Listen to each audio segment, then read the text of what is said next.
నమస్కారం. న్యూస్ విజన్కు స్వాగతం. ముందుగా వార్తల్లోని ముఖ్యాంశాలు.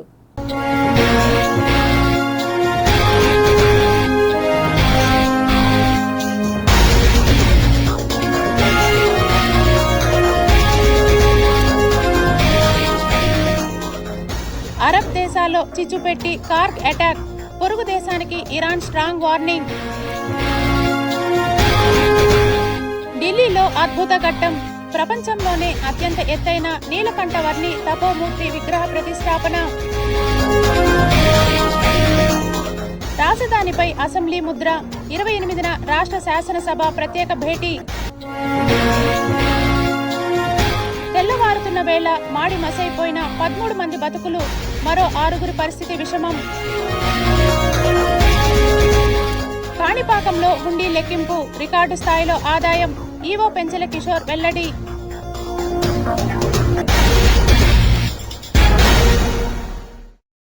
మార్కాపురం జిల్లాలో జరిగిన ఘోర రోడ్డు ప్రమాదంలో హృదయ విదారక దృశ్యాలు కనిపిస్తున్నాయి.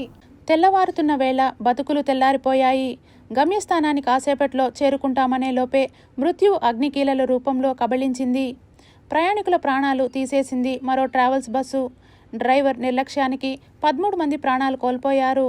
నిద్రలో ఉన్నవాళ్ళు నిద్రలో ఉన్నట్టే సజీవ దహనమైపోయారు. ప్రాణాలు కాపాడుకునే ప్రయత్నంలో మరికొందరు బస్సు అద్దాల మధ్య ఇరుక్కొని తగలబడిపోయారు. మార్కాపురం జిల్లా రాయవరం దగ్గర ఈ ఘోర విషాదం జరిగింది. మార్కాపురం జిల్లా రాయవరం దగ్గర seater cum sleeper non AC bus టిప్పర్ను ఢీకొట్టింది. ఈ ప్రమాదంలో బస్సు పూర్తిగా దగ్ధం కావడంతో 13 మంది సజీవ దహనమయ్యారు. మృతుల్లో మహిళలు, చిన్నారులు కూడా ఉన్నారు. కొందరు బస్సులోనే సజీవ దహనమైపోగా మరికొందరు ప్రాణాలు కాపాడుకునే క్రమంలో బస్సు అద్దాల మధ్య ఇరుక్కొని మంటల్లో కాలిపోయారు.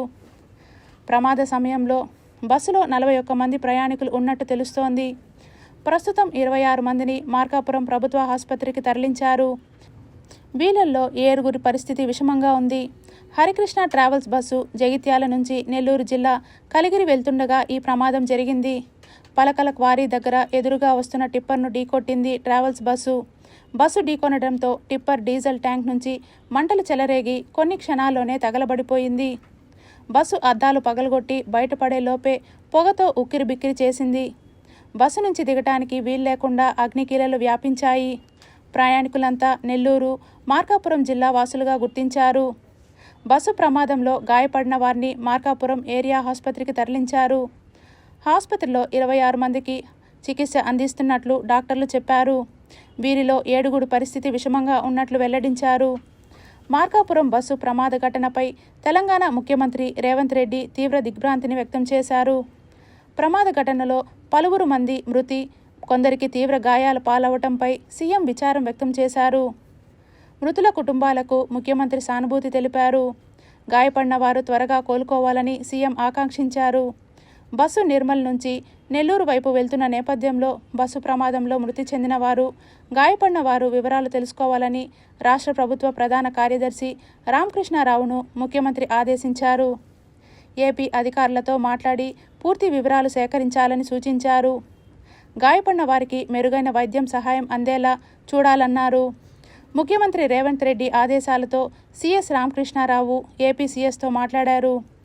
ప్రమాదంలో బస్సు పూర్తిగా దగ్ధమైందని మార్కాపురం సీఐ సుబ్బారావు తెలిపారు. ఇప్పటి వరకు 12 మందికి పైగా మరణించారన్నారు. ట్రావెల్స్ బస్సు డ్రైవర్ తీవ్రంగా గాయపడినట్లు సీఐ సుబ్బారావు తెలిపారు. క్షతగాతులతో మార్కాపురం జీజీహెచ్లో హృదయ విదారక దృశ్యాలు కనిపిస్తున్నాయి. ప్రమాదానికి గురైన బస్సులో ప్రయాణించి గాయపడిన మనోహర్ విలపిస్తుండటం కలిచివేస్తోంది. ఈ ప్రమాదంలో మనోహర్ తల్లి చనిపోవడం మరో విషాదం. మార్కాపురం ఆసుపత్రిలో చికిత్స పొందుతున్న బాధితులను ఎమ్మెల్యే పరామర్శించారు. దగ్గరుండి చికిత్స అందిస్తున్న తీరును పరిశీలిస్తున్నారు. కొందరు పరిస్థితి విషమంగా ఉందని వాళ్ళను ఒంగోలు తరలించే ఆలోచన చేస్తున్నట్లు ఎమ్మెల్యే కందుల నారాయణ రెడ్డి చెప్పారు. మార్కాపురం జిల్లాలో రోడ్డు ప్రమాదంపై ముఖ్యమంత్రి చంద్రబాబు నాయుడు తీవ్ర దిగ్భ్రాంతి వ్యక్తం చేశారు. బస్సులోని ప్రయాణికులు సజీవ దహనం కావడంపై చంద్రబాబు తీవ్ర ఆవేదన వ్యక్తం చేశారు. ప్రమాదంపై అధికారులతో మాట్లాడారు. ప్రమాదంలో గాయపడిన వారిని ఆసుపత్రికి తరలించి చికిత్స అందిస్తున్నామని సీఎంకు అధికారులు వివరించారు. మృతుల సంఖ్య పెరిగే అవకాశం ఉందన్న సమాచారంపై సీఎం ఆందోళన చెందారు. బాధితులకు మెరుగైన వైద్యం అందేలా చూడాలని అధికారులకు సూచించారు. ప్రమాదానికి గల కారణాలపై సమగ్ర దర్యాప్తు జరిపి నివేదిక సమర్పించాలని ముఖ్యమంత్రి ఆదేశించారు. రోడ్డు ప్రమాదంపై డిప్యూటీ సీఎం పవన్ కళ్యాణ్ విచారం వ్యక్తం చేశారు. 13 మంది సజీవ దహనం అయిన విషయం తెలిసి తీవ్ర దిగ్భ్రాంతికి లోనయ్యానన్నారు. ప్రమాదానికి గల కారణాల గురించి జిల్లా అధికార యంత్రాంగం నుంచి వివరాలు తీసుకున్నారు. క్షతగాతులకు మెరుగైన వైద్య చికిత్స అందించాలని సూచించారు. మృతుల కుటుంబాలకు ప్రగాఢ సానుభూతి తెలియజేశారు. బాధితులకు అండగా ఉంటానన్నారు. బస్సు ప్రమాదంపై మంత్రి గొట్టిపాటి రవి దిగ్భ్రాంతి వ్యక్తం చేశారు. ఎమ్మెల్యే అధికారులతో ఫోన్లో గొట్టిపాటి రవి మాట్లాడారు. ప్రమాద వివరాలను అడిగి తెలుసుకున్న మంత్రి క్షతగాతులకు మెరుగైన వైద్యం అందించాలని ఆదేశించారు. ప్రమాద విషయం తెలిసిన వెంటనే హోంమంత్రి అనిత విజయవాడ నుంచి మార్కాపురం బయలుదేరారు. మార్కాపురం కలెక్టర్ ఎస్పీతో ఫోన్లో మాట్లాడిన అనిత ప్రమాద వివరాలు అడిగి తెలుసుకున్నారు. బాధిత కుటుంబాలకు ప్రభుత్వం అండగా ఉంటుందని అనిత హామీ ఇచ్చారు. ఆంధ్రప్రదేశ్ రాజకీయాల్లో మరో కీలక పరిణామం చోటు చేసుకోనుంది. ఈ నెల 28న రాష్ట్ర శాసనసభ ప్రత్యేక సమావేశాన్ని నిర్వహించనున్నట్లు అధికారికంగా ప్రకటించారు. ఉదయం 11 గంటలకు అసెంబ్లీ సమావేశాలు ప్రారంభం కానున్నాయి. ఈ మేరకు AP governor Abdul Nazeer notification జారీ చేయడం రాష్ట్ర రాజకీయ వర్గాల్లో చర్చనీయాంశంగా మారింది. ఈ ప్రత్యేక సమావేశం ప్రధానంగా రాజధాని అంశంపై కీలక నిర్ణయాలకు వేదికగా మారనుందని సమాచారం. ఆంధ్రప్రదేశ్ రాజధానిగా అమరావతి ప్రాంతాన్ని ఖరారు చేస్తూ ఇప్పటికే మంత్రివర్గ సమావేశంలో తీర్మానం ఆమోదం పొందింది. ఈ తీర్మానాన్ని ఇప్పుడు అసెంబ్లీ ముందు ఉంచి ఆమోదం పొందే దిశగా ప్రభుత్వం అడుగులు వేస్తోంది. దీని ద్వారా రాజధాని అంశంపై స్పష్టత తీసుకురావాలని ప్రభుత్వం భావిస్తోంది. కేంద్ర ప్రభుత్వం సూచనల మేరకు ఈ ప్రత్యేక అసెంబ్లీ సమావేశం నిర్వహించబడుతున్నట్లు తెలుస్తోంది. రాష్ట్ర అభివృద్ధి దిశలో ఒకే రాజధాని అంశాన్ని ముందుకు తీసుకెళ్లడం అవసరమేననే భావనతో ఈ నిర్ణయం తీసుకున్నట్లు సమాచారం. గత కొంతకాలంగా రాజధాని అంశంపై వివిధ రాజకీయ చర్చలు, వాదోపవాదాలు కొనసాగుతున్న నేపథ్యంలో ఈ సమావేశం ప్రాధాన్యం మరింత పెరిగింది. ఇక అసెంబ్లీలో ఆమోదం పొందిన అనంతరం అదే తీర్మానాన్ని కేంద్ర ప్రభుత్వానికి పంపేందుకు కేబినెట్ కూడా తన అంగీకారం తెలపనుంది. రాష్ట్ర శాసనసభ తీర్మానంతో పాటు కేబినెట్ మద్దతు ఉండటం ద్వారా కేంద్రానికి స్పష్టమైన సంకేతం ఇవ్వాలని ప్రభుత్వం భావిస్తోంది. ఈ చర్యతో అమరావతిని రాజధానిగా అధికారికంగా స్థిరపరిచే ప్రక్రియ వేగవంతమవుతుందని అంచనా వేస్తున్నారు. ప్రత్యేక సమావేశం సందర్భంగా ప్రభుత్వం తన వైఖరిని స్పష్టంగా వెల్లడించనుంది. అమరావతి అభివృద్ధి, మౌలిక సదుపాయాల విస్తరణ, పెట్టుబడుల ఆకర్షణ వంటి అంశాలపై కూడా చర్చ జరిగే అవకాశముంది. మరోవైపు ఒక్కరోజు నిర్వహించే ఈ సమావేశాలకు వైసీపీ సైతం ఈ అంశంపై తమ అభిప్రాయాలను గట్టిగా వినిపించే అవకాశముంది. దీంతో అసెంబ్లీలో చర్చలు ఉత్కంఠభరితంగా సాగనున్నాయి. మార్చి 28న జరగనున్న ఈ ప్రత్యేక అసెంబ్లీ సమావేశం రాష్ట్ర భవిష్యత్ దిశను నిర్ణయించే కీలక ఘట్టంగా భావించవచ్చు. అమరావతి రాజధాని అంశంపై తుది నిర్ణయానికి ఈ సమావేశం దారితీయనున్న నేపథ్యంలో అన్ని వర్గాల దృష్టి ఇప్పుడు ఈ సమావేశంపైనే కేంద్రీకృతమైంది. ప్రభుత్వం తీసుకునే నిర్ణయాలు, అసెంబ్లీలో జరిగే చర్చలు రాష్ట్ర రాజకీయాల్లో కొత్త అధ్యాయానికి నాంది పలకనున్నాయి. తిరుమల శ్రీవారిని పలువురు ప్రముఖులు దర్శించుకొని మొక్కులు చెల్లించుకున్నారు. గురువారం ఉదయం నైవేద్య విరామ సమయంలో స్వామివారిని డైరెక్టర్ వెంకీ అట్లూరి, ఏపీ ఎమ్మెల్యేలు బోండా ఉమా, యాక్టర్ సంపత్ రాజ్, శాసనసభ సభ్యుడు ధూళిపాల నరేంద్ర కుమార్, హీరో శర్వానంద్, హీరోయిన్ మాల్వికా నాయర్ స్వామివారిని వేరువేరుగా దర్శించుకొని మొక్కులు చెల్లించుకున్నారు. అనంతరం ఆలయ రంగనాయకుల మండపంలో వేద పండితులు వేద ఆశీర్వచనం చేయగా ఆలయ అధికారులు స్వామివారి తీర్థ ప్రసాదాలను అందజేశారు. బైకర్ మూవీ ఏప్రిల్ 3న రిలీజ్ అవుతుంది కాబట్టి స్వామివారిని దర్శనం చేసుకుందాం వచ్చాం. సో అదే ఆల్వేస్ అంటే ఒక తెలియని ఫీలింగ్ ఉంటుంది. సో అందుకే బైకర్ మూవీ ఎలా ఉండబోతుంది? First Indian motor cross film అండి. సో ఖచ్చితంగా ఇండియా మొత్తం గర్వపడేలా ఉంటుంది ఈ సినిమా. ఇలాంటి స్పోర్ట్ని తీసుకొచ్చాం. సో గర్వించే సినిమా తీసాం. ఇప్పుడే స్వామివారి దర్శనంతో బయటకు వచ్చాము. బయట ఏప్రిల్ 3కి మా మూవీ వస్తుంది. సో మీ బ్లెస్సింగ్స్, స్వామివారి బ్లెస్సింగ్స్ తో మా మూవీ హిట్ అవ్వాలనుకుంటున్నాను. తిరుపతి నగరంలో సేకరించిన అన్ని రకాల చెత్త నిర్వహణ 100% పక్కాగా చేయాలని నగరపాలక సంస్థ ఎన్ మౌర్య అధికారులను ఆదేశించారు. తూకివాకం వద్ద నగరపాలక సంస్థ ఆధ్వర్యంలో నిర్వహిస్తున్న ఇంటిగ్రేటెడ్ సాలిడ్ వేస్ట్ మేనేజ్మెంట్ ప్లాంట్ను బుధవారం కమిషనర్ పరిశీలించారు. బయోమిథనైజేషన్ ప్లాంట్ నిర్వహణను పరిశీలించి మార్కెట్, హోటల్ వ్యర్థాలు ఏ మేరకు వస్తున్నాయి అడిగి తెలుసుకున్నారు. ఈ సందర్భంగా కమిషనర్ మాట్లాడుతూ బయోమిథనైజేషన్ ప్లాంట్లకు మార్కెట్, హోటల్స్ ఎంత సేకరిస్తున్నారు తదితర వివరాలు ప్రతిరోజు రికార్డ్ చేయాలని అధికారులకు సూచించారు. తడి, పొడి చెత్త ప్లాంట్ల నిర్వహణ మరింత మెరుగ్గా చేయాలని అన్నారు. భవన నిర్మాణ వ్యర్థాలను తరలించి నిర్వహణ చేసేందుకు ప్రత్యేకమైన ఏర్పాట్లు చేయాలని తెలిపారు. అన్ని ప్లాంట్లలో 100% చెత్త నిర్వహణ జరిగేలా అధికారులు పర్యవేక్షణ చేయాలని తెలిపారు. డాగ్ షెల్టర్ను పరిశీలించి పరిశుభ్రంగా ఉంచాలని అధికారులకు సూచించారు. కమిషనర్ వెంట trainee collector Raghuvanshi, superintendent engineer Shyam Sundar, municipal engineer Gomathi, DE Ramana, Mastan, ప్లాంట్ల నిర్వాహకులు ఉన్నారు. నూతన భవనానికి పెయింటింగ్ వేస్తూ విద్యుత్ షాక్ గురైన కార్మికుడు ప్రాణాలను నిలుపుకోవడానికి హాస్పిటల్లో పోరాటం చేస్తున్నాడు. అయితే తమకేం సంబంధం లేదంటూ భవన యజమాని వ్యవహరిస్తున్నాడని బాధితుని బంధువులు ఆరోపించారు. మంగళం పరిధిలోని రణధీరపురం గ్రామ పంచాయతీ 13వ లైన్లో నూతనంగా నిర్మింపబడుతున్న భవనానికి పెయింటింగ్ చేయడానికి వెళ్లిన వెంకటమునిరెడ్డి అనే పెయింటింగ్ కార్మికుడు విద్యుత్ లైన్ తగిలి ఒక్కసారిగా 1వ అంతస్తు నుండి కుప్పకూలి కింద పడిపోయాడు. ఈ సంఘటనను గమనించిన తోటి కార్మికులు హుటాహుటిన అతనిని ఆర్టీఓ ఆఫీస్ కూడలిలో ఉన్న ఓ ప్రైవేట్ ఆసుపత్రికి, అటు నుండి కరకంబాడి బ్రిడ్జి వద్ద ఉన్న మరో ప్రైవేట్ ఆసుపత్రికి, చివరికి తిరుపతి రుయా ఆసుపత్రికి తరలించి వైద్యం అందిస్తున్నారు. ఉగాది పండుగ చూసుకొని తర్వాత రోజు వచ్చి పెయింటింగ్ చేయిస్తానని చెప్పినా కూడా భవన యజమాని రావాలని ఒత్తిడి చేయటంతో వెళ్లిన ఈ పెయింటింగ్ కార్మికుడు ప్రాణాల మీదకు తెచ్చుకున్నాడు.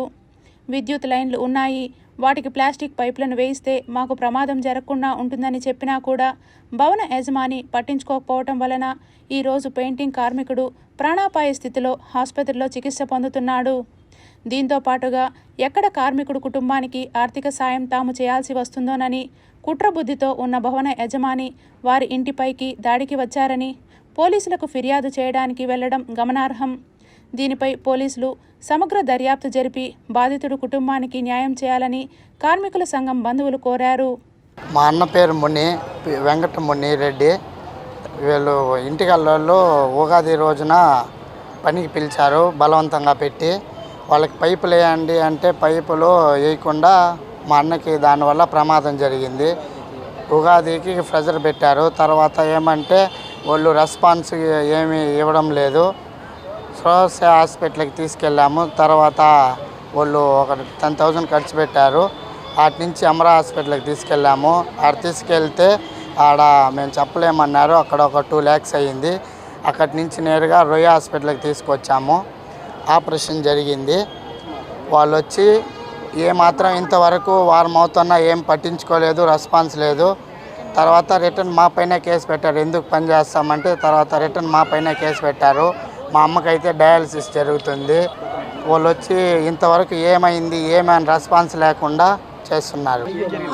13వ లైన్ బీటీఆర్ కాలనీలో సి సెక్షన్లో ఫస్ట్ బిల్డింగ్లో ఇండియన్ రెడ్ క్రాస్ సొసైటీ సేవలను గ్రామ స్థాయిలో చేర్చేలా మీ ఇంటికి మీ డాక్టర్ కార్యక్రమంలో భాగంగా మొబైల్ మెడికల్ యూనిట్ వాహనాన్ని తిరుపతి జిల్లా కలెక్టర్ వెంకటేశ్వర్, ఆంధ్రప్రదేశ్ రాష్ట్ర వైద్య మండలి చైర్మన్ దగ్గుమాటి శ్రీహర్రావు ప్రారంభించారు.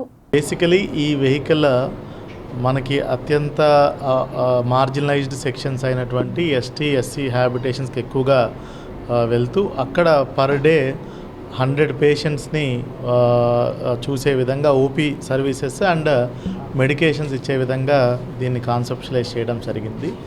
ఈ వెహికల్లో ఒక డ్రైవర్తో పాటు ఒక 2 ఫార్మసిస్ట్స్, అదేవిధంగా ఒక స్టాఫ్ నర్స్, ఒక డాక్టర్ ఇందులో అందుబాటులో ఉంటారు. వీళ్ళు నలుగురు కూడా ప్రతిరోజు ఒక నిర్దిష్టమైనటువంటి షెడ్యూల్తో 2 to 3 విలేజెస్కి వెళ్ళి అక్కడ ఒక 100 మందిని చూసే విధంగా కూడా ఏర్పాటు చేయడం జరిగింది. అదేవిధంగా స్థానికంగా ఉన్నటువంటి ఆశా ఏఎన్ఎంతో కూడా కోఆర్డినేట్ చేసుకొని ఎవరెవరైతే పేషెంట్స్ వచ్చారో వాళ్ళని ఫాలో అప్ యాక్టివిటీస్ కూడా ఆయా ప్రైమరీ హెల్త్ సెంటర్స్ కానీ లేదంటే సెకండరీ హెల్త్ సెంటర్స్ అయినటువంటి ఏరియా హాస్పిటల్ కానీ కమ్యూనిటీ హెల్త్ సెంటర్ కానీ లేదంటే ఇంకా ఎక్కువ అవసరం ఉంటే మనకు గవర్నమెంట్ జనరల్ హాస్పిటల్కి కానీ పంపించే విధంగా కూడా మనము ఏర్పాట్లు చేసుకోవడం జరిగింది. సుమారుగా 7.5 కోట్లతోటి 8.5 కోట్లతోటి మన రాష్ట్రంలో 7 జిల్లాల్లో మాత్రమే ఈ వెహికల్స్ని అందుబాటులోకి తీసుకురావడం జరిగింది. అందులో తిరుపతి జిల్లా ఒకటి తీసుకురావడం జరిగింది. వాళ్ళల్లో ముఖ్యంగా వృద్ధులు, గర్భిణీ స్త్రీలు, చిన్నపిల్లలు ఎవరైతే ఇమ్యూనో సప్రెసివ్ డిసార్డర్స్తో బాధపడుతూ ఉంటారో వాళ్ళందరూ కూడా ట్రీట్మెంట్ ఇవ్వాలని చెప్పిన ముఖ్య ఉద్దేశం. అట్లాగే infant mortality rate, maternity mortality rate, మాతా శిశువు ఒక మరణాలు తగ్గించాలని చెప్పని ఇమ్యునైజేషన్ 100% చేయాలనే ముఖ్య ఉద్దేశంతో 3 సంవత్సరాల కోసంగా ఈ కార్యక్రమాన్ని REC అంటే రూరల్ ఎలక్ట్రిఫికేషన్ కార్పొరేషన్ వారి సహకారంతో 8.4 కోట్ల రూపాయలతో మన 7 జిల్లాలకి ఈ కార్యక్రమం చేస్తున్నాం. దీనిలో ఒక డాక్టర్ ఉంటారు, ఒక స్టాఫ్ నర్స్ ఉంటుంది, 2 ఫార్మసిస్టులు, ఒక డ్రైవర్తో పోటీ అక్కడ ఆ విలేజెస్లో ఉండి పరీక్ష చేసి వాళ్ళని చూస్తారు. వాళ్ళకి కావాల్సిన మందులన్నీ కూడా ఉచితంగా ఇస్తారు. దీని ద్వారా దగ్గర 3 సంవత్సరాలు మేము 6 లక్షల మంది పేషెంట్లు చూడాలన్న టార్గెట్. గతమెంతో ఘన చరిత్ర కలిగిన తిరుపతి కోఆపరేటివ్ టౌన్ బ్యాంక్ ఖ్యాతిని పాలక మండలి సభ్యులు దిగజార్చేలా వ్యవహరిస్తున్నారని ఉద్యోగస్తులు నిరసన వ్యక్తం చేశారు. గడిచిన అనేక సంవత్సరాలుగా తమకు రావాల్సిన హక్కులను ప్రశ్నిస్తుంటే నిమ్మకు నీరెత్తినట్టు వ్యవహరిస్తున్నారని పాలక మండలి తీరును ఎండగట్టారు. మంచి స్థితిలో ఉన్నటువంటి బ్యాంకు ఎంప్లాయీస్ జీతభత్యాల్లో చాలా వ్యత్యాసమైన స్థితిలో మేము ఉన్నాం. పెరుగుతున్నటువంటి నిత్యావసర స్థితులు రోజు రోజుకి పెరిగిపోతుంది, మా జీతాలు మాత్రమో అలాగే ఉంది. దయచేసి ఇప్పుడున్నటువంటి పాలకవర్గము వెంటనే దీని మీద స్పందించి మాకు తగు న్యాయం చేయాలి. మేము వెంటనే ఈరోజు తీసుకున్న నిర్ణయం కాదు, మీరు వచ్చిన 3.5 సంవత్సరాలుగా మేము అడుగుతూనే ఉన్నాం, చేస్తామని కాలయాపన చేస్తూ పోతున్నారు. అందువల్ల దయచేసి చైర్మన్ గారు కానీ, వైస్ చైర్మన్, డైరెక్టర్లు అందరూ ఏకతాటి మీదకి వచ్చి ఈరోజు జరిగే మీటింగ్లో మా జీతభత్యాల సమస్యను వెంటనే బకాయిలతో సహా చెల్లించి మాకు రావాల్సిన అరియర్స్ను కూడా పూర్తి మొత్తంలో చెల్లించాల్సిగా మా డిమాండ్. ఈ పాలకవర్గం ఇప్పుడు ఈరోజు జరగబోయే మీటింగ్లో మాకు కావాల్సిన జీతభత్యాలని వెంటనే అమలుపరిచి చేయాలని చెప్పని మీడియా ముఖంగా ప్రాధేయపడుతున్నాం. వేసవిలో తాజా కొబ్బరి నీళ్లు శరీరానికి ఎంత మేలు చేస్తాయో పాడైన కొబ్బరి నీళ్లు తాగడం కూడా అంతకన్నా ప్రమాదమని హెచ్చరిస్తున్నారు వైద్యులు. ఆ వివరాలు ఏమిటో GTPL సిటీ కేబుల్ అందిస్తున్న ప్రత్యేక కథనంలో ఓసారి తిలకిద్దాం. వేసవిలో చెమట ద్వారా శరీరం కోల్పోయే నీరు, ఎలక్ట్రోలైట్లను భర్తీ చేయడంలో కొబ్బరి నీళ్లు ఎంతో సహాయపడతాయి. పొటాషియం, సోడియం, మెగ్నీషియం వంటి ఖనిజాలు సమృద్ధిగా ఉండటం వల్ల డీహైడ్రేషన్ను నివారిస్తాయి. శరీరానికి తక్షణ శక్తిని అందిస్తూ అలసటను తగ్గిస్తాయి. జీర్ణక్రియను మెరుగుపరచడంలో కూడా ఇవి కీలక పాత్ర పోషిస్తాయి. పాడైన కొబ్బరి నీళ్ల ప్రమాదాలు అయితే కొబ్బరికాయ పాతబడిపోయినప్పుడు లేదా లోపల నీరు పాడైనప్పుడు తాగితే ఆరోగ్యానికి తీవ్రమైన హానులు కలుగుతాయని వైద్యులు హెచ్చరిస్తున్నారు. పాడైన కొబ్బరి నీళ్ళల్లో బ్యాక్టీరియా, ఫంగస్ పెరిగే అవకాశం ఉంది. ఇవి శరీరంలోకి వెళితే వాంతులు, విరేచనాలు, కడుపు నొప్పి వంటి సమస్యలు తలెత్తే ప్రమాదం ఉంది. కొన్నిసార్లు ఫుడ్ పాయిజనింగ్కు కూడా దారి తీసే అవకాశం ఉందని చెబుతున్నారు. కొబ్బరి నీళ్లకు అసహజమైన వాసన వస్తే తాగకూడదు. నీరు మబ్బుగా లేదా రంగు మారి కనిపిస్తే అప్రమత్తంగా ఉండాలి. రుచిలో చేదు లేదా పులుపు ఉంటే వెంటనే వదిలేయాలి. ఎప్పుడు తాజా కొబ్బరికాయలనే కొనుగోలు చేయాలి. కట్ చేసిన వెంటనే తాగటం ఉత్తమం. ఎక్కువసేపు నిల్వ ఉంచిన కొబ్బరి నీళ్లు తాగకుండా ఉండటం మంచిది. వేసవిలో ఆరోగ్యానికి కొబ్బరి నీళ్లు ఎంతో మేలు చేస్తాయి. అయితే అవి తాజాగా ఉన్నాయా లేదా అన్నది నిర్ధారించుకోవటం అత్యంత ముఖ్యమని వైద్యులు స్పష్టం చేస్తున్నారు. చిన్న నిర్లక్ష్యం కూడా పెద్ద ఆరోగ్య సమస్యలకు దారితీయవచ్చని హెచ్చరిస్తున్నారు. ఈ కొబ్బరి నీళ్ళు తీసుకొని మనకు బాటిల్స్లో ఇస్తున్నారు. అంతకుముందు ఎప్పటికప్పుడు తాజాగా ఇస్తున్నారు కొబ్బరి నీళ్ళు. ఇప్పుడు బాటిల్స్లో ఇవ్వడం అలవాటు అయిపోతుంది. మనం కూడా దాన్ని వెంటనే సేవించడం కానీ జరిగితే మంచిది. కాకపోతే మనము దాన్ని ఒక 2 రోజులు లేకపోతే 3 రోజులు ఇట్లా మామూలు రూమ్ టెంపరేచర్లో పెట్టేసేయడం కానీ, లేకపోతే ఫ్రిడ్జ్లో పెట్టినా కూడా దీంట్లో ఏమవుతుందనంటే ఎప్పుడైతే కొబ్బరి నీళ్ళు అట్మాస్ఫియర్కి ఎక్స్పోజ్ అవుతుందో 3-NPA అన్నటువంటి ఒక యాసిడ్ అన్నది రిలీజ్ అవుతుందన్నమాట. ఇది రిలీజ్ అవడం వల్ల ఏమవుతుందనంటే వెంటనే దీని యొక్క ప్రభావం అన్నది నర్వస్ సిస్టమ్ పైన ఎక్కువగా పడుతుంది. నర్వస్ సిస్టమ్ పైన పడి మజిల్స్ యొక్క నర్వస్ సిస్టమ్ దాంట్లో ఉన్నటువంటి నరాల యొక్క బలహీనత కలుగజేయడం, తద్వారా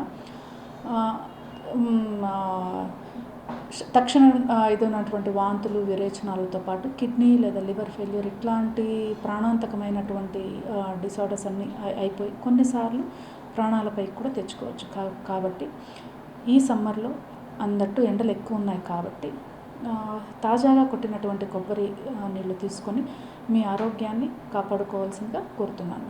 2025-26 విద్యా సంవత్సరానికి సంబంధించి ప్రైవేట్ స్కూళ్లలో 25% రాయితీతో విద్యను అభ్యసిస్తున్న 1వ తరగతి విద్యార్థులకు కేంద్ర ప్రభుత్వం 89 లక్షల రూపాయలు నిధులు విడుదల చేసినట్లు సమగ్ర శిక్ష ప్రాజెక్ట్ డైరెక్టర్ వెంకటరమణ తెలిపారు.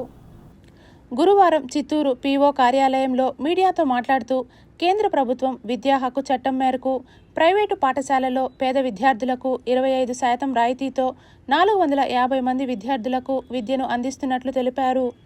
వీరికి సంబంధించి 89 లక్షల రూపాయలు నిధులు విడుదలయ్యాయి. ఈ నిధులు పాఠశాల అకౌంట్లో జమ చేసినట్లు తెలిపారు.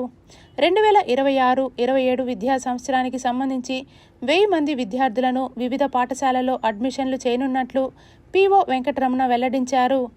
ఇప్పటికే విద్యార్థుల దరఖాస్తులు పరిశీలనలో ఉన్నాయని, డ్రిప్ట్ సిస్టమ్ మేరకు వారిని వివిధ పాఠశాలలో సీట్లు కేటాయించడం జరుగుతుందన్నారు. ఈ ప్రాంతాల్లో కేజీబీలు ఉన్నాయి. ఈ కేజీబీలో ఒక్కొక్క కేజీబీలో సుమారు 275 మంది పిల్లలు చదువుకోవడానికి అవకాశం ఉంది. కాబట్టి ఈ మంచి అవకాశాన్ని బాలికలు మాత్రమే సద్వినియోగం చేసుకోవాల్సిందిగా కోరుచున్నాం. దీంతోపాటు ఎవరైతే అనాథలు ఉన్నారో అనాథలకు మంచి అవకాశం ఇక్కడ కార్పొరేట్ కళాశాలల కంటే కార్పొరేట్ పాఠశాలల కంటే కూడా మంచి సదుపాయాలు అనేటువంటి ఉంటాయి. మంచి భోజన వసతి ఉంటుంది. ఇటీవల మనకు ప్రతి కేజీబీవీలో కూడా 9 చోట్ల సీసీ కెమెరాల నిఘాతో బాలికలకు మంచి భద్రత కల్పించడం జరిగింది. కాబట్టి ప్రతి అమ్మాయి కూడా నిర్భయంగా, సంతోషంగా, హ్యాపీగా మంచి ఆధునికమైనటువంటి సౌకర్యాలతో కూడినటువంటి కేజీబీవీలు సద్వినియోగం చేసుకోవాల్సిందిగా పాఠశాల విద్యాశాఖ తరఫున, సమగ్ర శిక్ష శాఖ తరఫున నేను అందరినీ కోరుకుంటూ. జగనన్న కాలనీలో పంట కాలువను పరిశీలించిన శ్రీకాళహస్తి ఆర్డీఓ భానుప్రకాష్ రెడ్డి రేణిగుంట మండలం అడుసుపాలెం గ్రామంలో ఏర్పాటు చేసిన జగనన్న కాలనీ లేఅవుట్లో కేటాయించిన ప్లాట్లలో కొన్ని పంట కాలువ పరిధిలోకి రావడంతో సుమారు 20 మంది లబ్ధిదారులు ఆందోళన వ్యక్తం చేశారు. ఈ నేపథ్యంలో శ్రీకాళహస్తి ఆర్డీఓ భానుప్రకాష్ రెడ్డి గురువారం క్షేత్రస్థాయిలో పర్యటించి పంట కాలువ వల్ల ఇబ్బంది కలుగుతున్న ప్లాట్లను ఆర్డీఓ గుర్తించి బాధిత 20 మంది లబ్ధిదారులకు ఎటువంటి నష్టం కలగకుండా వారికి వెంటనే మరో ప్రాంతంలో ఇంటి స్థలాలను కేటాయించాలని అధికారులను ఆదేశించారు. ఈ కార్యక్రమంలో డిప్యూటీ తహసీల్దార్ శ్యామ్ ప్రసాద్, రెవెన్యూ ఇన్స్పెక్టర్ జయకృష్ణ, మండల సర్వేయర్ కరుణాకర్, స్థానిక వీఆర్ఓ రామ్మూర్తి, టీడీపీ సీనియర్ నాయకులు చెర్లోపల్లి సుబ్రహ్మణ్యం రెడ్డి పాల్గొన్నారు. కాణిపాకం శ్రీ వరసిద్ధి వినాయక స్వామి ఆలయంలో జరిగిన హుండీ లెక్కింపు ద్వారా 1,90,12,000 రూపాయలు ఆదాయంలో లభించినట్లు ఆలయ ఈవో పెంచల కిషోర్ తెలిపారు. గురువారం ఆలయ ఆస్థాన మండపంలో హుండీ లెక్కింపు కార్యక్రమం జరిగింది. ఈ సందర్భంగా 30 రోజులకు సంబంధించి వచ్చిన ఆదాయం 1,90,12,000 రూపాయలు, బంగారు 87 గ్రాములు, వెండి 1 కిలో 100 గ్రాములు, గో సంరక్షణ హుండీ ద్వారా 18,926 రూపాయలు, నిత్యాన్నదాన హుండీ ద్వారా 79,966 రూపాయలు, అలాగే foreign currency USA $167, Australia $115, Malaysia 6 ringgits, Canada in $150, euro 30 హీరోలు, ఇంగ్లాండ్ 20 పౌండ్స్, యూఏఈ 30 బీరమ్స్, సింగపూర్ $22 ఆదాయంలో ఉన్నట్లు ఈవో తెలిపారు. ఈ కార్యక్రమంలో ఆలయ పాలక మండలి చైర్మన్ మణినాయుడు, బోర్డు సభ్యులు నాగరాజు నాయుడు, చిత్తూరు అసిస్టెంట్ కమిషనర్ చిట్టెమ్మ, ఏఈఓలు, ఆలయ సిబ్బంది తదితరులు పాల్గొన్నారు. జనాభా గణన నిర్వహణలో ఫీల్డ్ ట్రైనర్లు, యానిమరేటర్స్ కీలకంగా ఉండాలని జిల్లా కలెక్టర్ సుమిత్ కుమార్ ఆదేశించారు. జనాభా గణన సందర్భంగా 3 రోజుల పాటు జిల్లా కేంద్రమైన చిత్తూరులో యానిమేటర్ల శిక్షణా కార్యక్రమాన్ని కలెక్టర్ ప్రారంభించి ప్రసంగించారు. ఈ సందర్భంగా మాట్లాడుతూ ప్రతి ఇంటికి వెళ్లి జనాభా గణన నిర్వహించాలన్నారు. ఈ కార్యక్రమంలో DRO Mohan Kumar, master trainer Hemalatha, Karveti నగరం డైట్ ప్రిన్సిపల్ మునిచంద్ర ఉన్నారు. దళిత హక్కుల సాధనకు స్థాపించిన దళిత సంఘర్షణ సమితి ఆవిర్భావ సభ ఏప్రిల్ 25న తిరుపతి యశోదానగర్లోని వేమన విజ్ఞాన కేంద్రం సిపిఎం కార్యాలయంలో నిర్వహిస్తున్నట్లు దళిత సంఘర్షణ సమితి సభ్యులు తిరుపతి ప్రెస్ క్లబ్ వేదికగా తెలియజేశారు. ఈ దేశంలో దళితులపైన జరుగుతున్న దాడులు, దళితుల యొక్క అభివృద్ధి ఏ విధంగా చేస్తున్నటువంటి విషయం పైన మేము చాలా తీవ్రంగా బాధపడుతూ మాకు ఎన్ని స్వతంత్రం వచ్చి 75 సంవత్సరాలు అవుతున్నా ఇంతవరకు దళితులకు పూర్తిగా అభివృద్ధికి ఆర్థికంగా రాజకీయంగా అన్ని వెనుకబడుతున్నామే కానీ మాకు ఎటువంటి కార్యక్రమాలు న్యాయం జరగని ఉద్దేశంతోనే మేము ఈరోజు సంఘాన్ని తీసుకుని సమాజంలోకి పోతున్నాం. ఈరోజు రాష్ట్రంలో ఎక్కువగా దళితులందరూ కూడా గ్రామీణ ప్రాంతంలోనే నివసిస్తున్నారు. కానీ మాకు ఎక్కువగా సింహభాగము మాకు భూమి లేకపోవడం వల్ల ఈరోజు రైతు కూలీలుగానే మేము బాధపడుతున్నాం. అందువలన రాష్ట్రంలో ఉన్నటువంటి దళిత జనాభాకు అందరికి కూడా మాకు భూమి కావాలనే ఉద్దేశంతోనే ముఖ్యంగా దళిత సంఘర్షణ సమితిని మేము ఏర్పాటు చేయడం జరిగింది. ఎందుకంటే గ్రామంలో 80% 90% ఉన్న దళితులు రైతు కూలీలుగానే ఉన్నారు. కానీ ఈరోజు భూమి లేదు, 1 సెంటు భూమి లేదు మాకు. విశ్వ హిందూ పరిషత్ బజరంగ దళ్ ఏప్రిల్ 2వ తేదీన నిర్వహించనున్న శ్రీ వీర హనుమాన్ విజయయాత్ర భారీ బైక్ ర్యాలీను తిరుపతిలోని హిందువులు యువత పెద్ద ఎత్తున హాజరై విజయవంతం చేయాలని విశ్వ హిందూ పరిషత్ బజరంగ దళ్ సభ్యులు తిరుపతి ప్రెస్ క్లబ్ వేదికగా పిలుపునిచ్చారు. ఇయర్ బజరంగ దళ్ ఆధ్వర్యంలో 5వసారి కండక్ట్ చేస్తున్నాం వరుసగా. ఈ ఇయర్ ఏప్రిల్ 2వ తారీఖున వీర హనుమాన్ విజయయాత్ర పేరుతో ఒక భారీ యాత్రని ప్రతి ఇయర్ లాగే ఎంఆర్పల్లి సర్కిల్ నుంచి కపిల్ తీర్థం సర్కిల్ వరకు మేము నిర్వహించదలుచుకున్నాం. దానికి సంబంధించి ఇక్కడ మీడియా సమావేశం పెట్టి దీన్ని అనౌన్స్ చేయడానికి, ఇక్కడ మీడియా సమక్షంలో కరపత్రాలు ఆవిష్కరించడానికి మేము ఇక్కడికి వచ్చాం.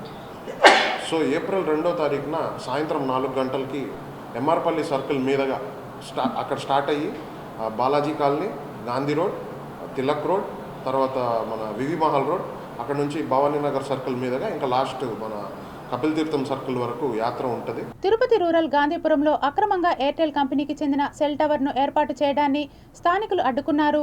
తమ కాలనీలో సెల్ టవర్ను ఏర్పాటు చేయొద్దంటూ ధర్నా కార్యక్రమాన్ని చేపట్టి టవర్ వద్దు, ప్రాణాలతో చెలగాటం ఆడొద్దు అంటూ నినాదాలు చేస్తూ నిరసన వ్యక్తం చేశారు. ఇక్కడ గాంధీపురం పంచాయతీ తిరుపతి రూరల్ మండలం, ఇక్కడ మా ఇండ్ల మధ్య నివాసం ఉన్న ప్రాంతంలో ఎయిర్టెల్ వారు సెల్ నిర్మాణకు కార్యక్రమం స్టార్ట్ చేశారు. దానివల్ల ఇక్కడ పిల్లలకి పెద్దవాళ్ళకి ప్రాణాలు పోయే అవకాశం ఉంది. కాబట్టి దయవుంచి మీరు ఈ సెల్ టవర్ నిర్మాణం ఆపుతారని మేము కోరుతున్నాము. అదేవిధంగా ఈ కరెక్ట్గా ఈ సెల్ టవర్కి తూర్పు సైడు గ్యాస్ గోడౌను, దక్షిణ పక్క పెట్రోల్ బంక్ ఉన్నది. దీనివల్ల చాలా ప్రాబ్లమ్స్ వస్తాయి. వచ్చినప్పుడు మనం ఏం చేయడానికి లేదు. జరగకముందే మన దగ్గర ఉంటే ఆఫ్ చేస్తే మంచిదని మేము కోరుతున్నాము. ఈ నిర్మాణం జరగడానికి మన దీనికి సంబంధించిన గ్రామ పంచాయతీ సెక్రటరీ గారికి అర్జీ కూడా ఇచ్చాము. వాళ్ళు రెస్పాన్స్ కాలేదు. కాబట్టి మేమే దీనిలో ఇన్వాల్వ్ అయ్యి మేము ప్రత్యక్షంగా ధర్నా చేస్తున్నాము. మా కోరికను మీకు మన్నిస్తారని తెలియజేస్తున్నాం. ఎయిర్టెల్ టవర్ వాళ్ళు పెట్టడం వల్ల ఒక స్కూల్స్ పక్కన పెట్రోల్ బంక్స్, ఆ తర్వాత వచ్చి గ్యాస్ గోడమ్స్ అవన్నీ ఉన్నాయి. దానివల్ల చాలామందికి ఇబ్బంది అవుతుంది. అదే కాకుండా హాస్పిటల్ కూడా ఉండి తీసేశారు. దానివల్ల గర్భిణీ స్త్రీలకైతేనేమి పిల్లలకైతేనేమి చాలా ఇబ్బంది అవుతూ ఉంది. దానివల్ల మన ఎయిర్టెల్ టవర్ని పెట్టకుండా చేసేదానికి సిద్ధంగా ఉన్నాము. పెట్టద్దు, మార్చుకోండి. మీరు ఎక్కడ మీకు సౌకర్యంగా ఉంటే ఆడ పెట్టుకోండి. మేము నిన్న ఉదయం నుంచి కొద్ది గట్టిగా వాళ్ళు చెప్పడం జరిగింది. మేము ఇక్కడ సెల్ టవర్ పెడుతూనే ఉంటాము, మీరు ఏం చేసినా చేసుకోలేరు అని గత వారంగా చెప్తున్నారు. సెక్రటరీ గారికి వచ్చి వాళ్ళు చెప్పిన తర్వాత కూడా వాళ్ళు ఏమి రెస్పాన్స్ అవ్వట్లేదు. అందుకని మేము ఈ రోజు నుంచి ఇదే సెల్ టవర్ ఇక్కడ ఇళ్ల మధ్యలో ఆపేంతవరకు మేము పోరాటం చేస్తూనే ఉంటాము. ఇది ఎంతవరకైనా సరే వాళ్ళు తీసుకెళ్ళినా మేము అంతవరకు వెళ్ళడానికైనా మేము అంత సిద్ధంగా ఉన్నాము. ఎందుకంటే మేము ఇక్కడ ఒక 10 కాపురాలు ఈ వీధిలో ఉన్నాము. కావున మేము దీనికోసం మేము ఎంత దూరమైనా వెళ్ళడానికి సిద్ధంగా ఉన్నాం. తిరుమల తిరుపతి దేవస్థానం శ్రీ వెంకటేశ్వర ప్రాచ్య కళాశాల చెన్నపూరి తెలుగు అకాడమీ ఆధ్వర్యంలో చిన్మయ సూరి వైదుష్యం గ్రంథ పరిచయ సభ నిర్వహించారు. తెలుగు గద్య భాగానికి చిన్మయ సూరి రచనలు ఎంత ఉపయోగపడ్డాయో వక్తలు వివరించారు. సామాన్యంగా మనకు చిన్నయ్య సూరి గారి యొక్క వివరణ మనం గమనించినట్లయితే తెలుగు సాహిత్య వ్యాకరణాది విషయాలలో వారు చాలా దిట్టగా మనకు తెలియడం జరుగుతున్నది. సామాన్యంగా పూర్వం భాగవత భారత ఇత్యాది విషయాలను మనం గమనించినట్లయితే కూడాను నన్నయ్య గారికి ఎంతైతే ప్రాచుర్యం అన్నది ఉన్నదో ఆ రకంగానే వ్యాకరణంలో కూడాను ఈ యొక్క చిన్నయ్య సూరి గారికి కూడాను అంతే ప్రాచుర్యంగా మనం భావించవచ్చు. నన్నయ్య గారు పద్య రచనలో చాలా దిట్టగా మనం కనిపించినట్లయితే చిన్నయ్య సూరి గారు గద్య వివరణాత్మకమైనటువంటి తెలుగు సాహిత్యంలో చాలా వరకు కూడాను వారు కృషిని కలిపి జరిపివ్వడం జరిగింది.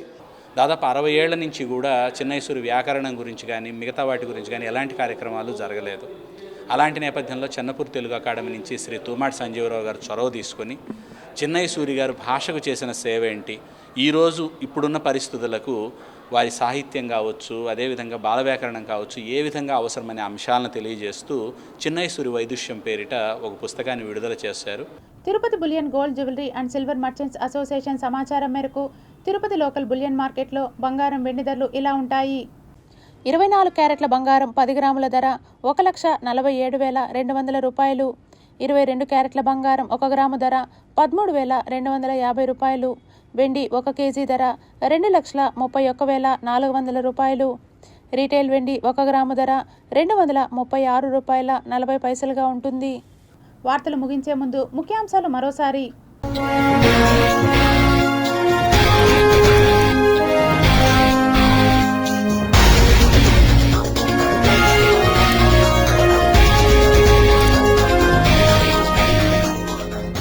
అరబ్ దేశాల్లో చిచ్చుపెట్టి కార్క్ అటాక్, పొరుగు దేశానికి ఇరాన్ స్ట్రాంగ్ వార్నింగ్.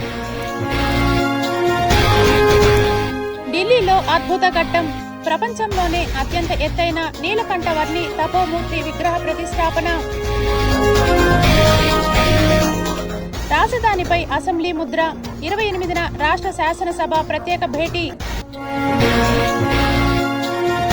తెల్లవారుతున్న వేళ మాడి మసైపోయిన 13 మంది బతుకులు, మరో 6గురి పరిస్థితి విషమం. కాణిపాకంలో హుండీ లెక్కింపు, రికార్డు స్థాయిలో ఆదాయం, ఈవో పెంచెల కిషోర్ వెల్లడి.